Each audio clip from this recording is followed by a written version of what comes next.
All right. Okay. Well, Coach, talk about that big win over Denver on Sunday and your 100th victory.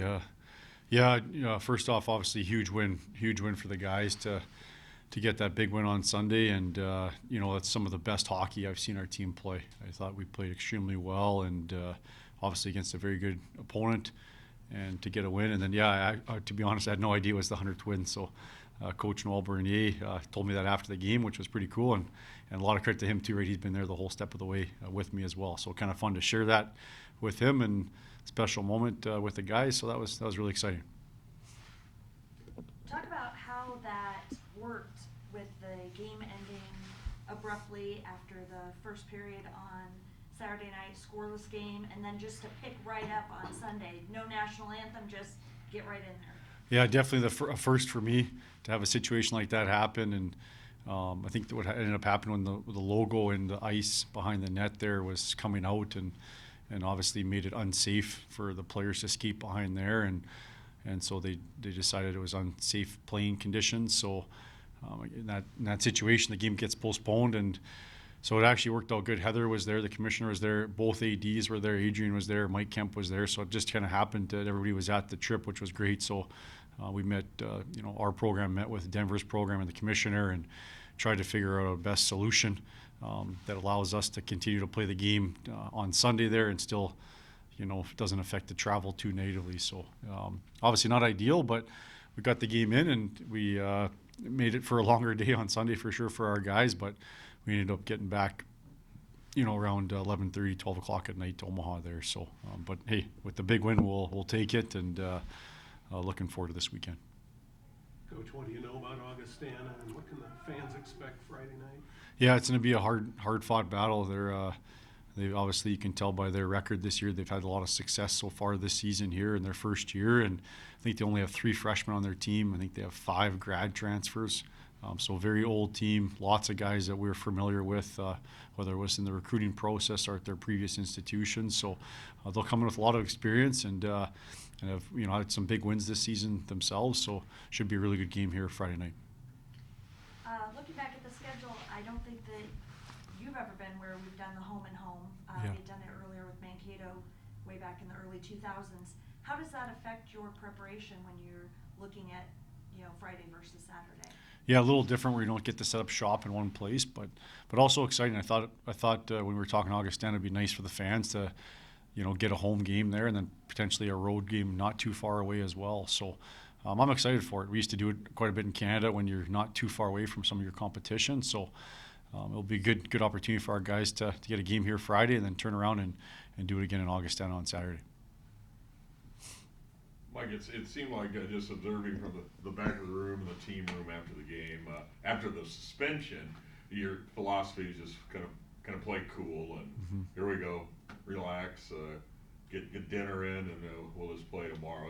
That definitely was something you were thinking. It sounded low key, the whole suspension, just pick it right back up. Yeah, exactly. I think you just want to kind of almost take it as a good thing, a chance for us to work on our response to a situation that we have no control over, and so I thought our guys did an excellent job of that. And I think you said, as being the coach or the leader, you got to make sure that you're calm and collected, and just kind of, hey, this is what's happening. We'll be ready to go. Let's do everything in our power to be prepared. And the guys did a great job. You could just tell the focus level of the guys, and was really good on Sunday morning, and lots of family in town too. So they got a little bonus time with their families Saturday evening there, and we got to go do it again on Sunday. So again, really a lot of credit to the group and the staff and our support staff too. Special shout out to our director of hockey operations, Brian Seslow, that did an unbelievable job. There's a lot of moving parts when you're scheduled to get out there early Sunday morning, and now you're trying to arrange hotel and meals and travel, and so it's kind of all hands on deck, and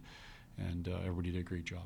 You talked about how well this team Sunday, how well your hockey team played, but they got off to an awfully good start on Saturday night, though, didn't they? With that first period seemed to foreshadow, because they were really playing well on both teams. That was quite a first period of hockey right there. Yeah, absolutely. I think that was probably some of our best O-zone hockey of the season there. We had a lot of sustained pressure in the O-zone.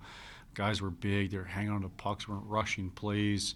And then when they did have opportunities, they had to come through us. We were outnumbering them in the neutral zone. Just some really key strategic things that the guys really executed well.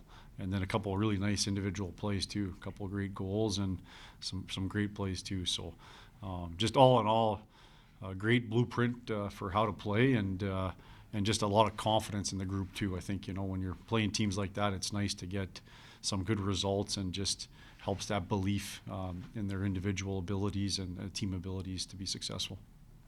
The one thing that continues to be an issue, obviously, is the power play, getting the shorthanded goal. What are you guys working on to try and get that clicking in the way it has in the past? Yeah, we worked on it today again too. You got to just keep working on it. You got to keep talking about it, and then we also have to have some situational awareness as well. And we had those meetings yesterday, just knowing the situation, knowing our opponent, knowing when there's an opportunity to maybe make a play, maybe, and then knowing when to make maybe a more higher percentage play. So we've had those discussions. We're working hard on it, and I can't remember if it was I can't remember. I think maybe which game it was. Maybe it was the first period on Saturday. I thought that was the best our power play looked. I think it was the first period on Saturday. I think we generated a bunch of shots, and you could see it really coming together there. So, we're just continuing to work on it, continue to get better at it, make adjustments, and but also making sure we're aware of situations, so we're making those smart plays at the right time. Without spoiling any surprises or anything, Friday night is a celebration of Terry's 1,000th game. Yeah. He's been here since the start. What has he meant to the program over the last 25 plus years? Oh man, that might be a long-winded answer. Yeah. Terry who? You want me to leave? No. Yeah. That's what you do. Well, you know what? It was funny. Nolan Sullivan had a pretty cool speech when he gave me my puck for the 100th win, just talking about making sure we celebrate the little moments when you play in our conference and the schedule that we play, and just how hard it is to be successful in our league.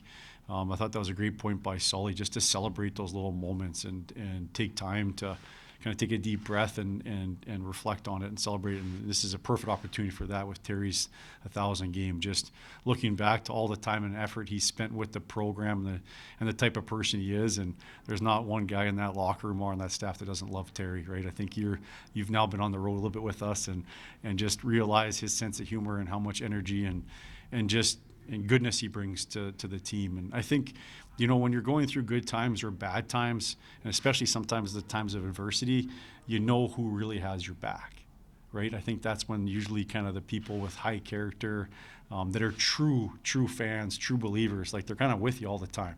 And he gets to see how hard everybody works, and we see how hard he works. And so that's what I think of Terry, just always pulling for you, always hoping the best for you, always supporting you, always being around and giving you that positive, positive vibes, positive reinforcements. And so we wouldn't be where we are without him, and we're really excited for his 1,000th game. And it's something we need to celebrate in a big way, because there's not too many people like Terry Leahy, and we're fortunate to have him as part of the program. Well, thank Awesome. you. Yeah, awesome. All right, thanks, guys. Thanks. Thanks. Yep.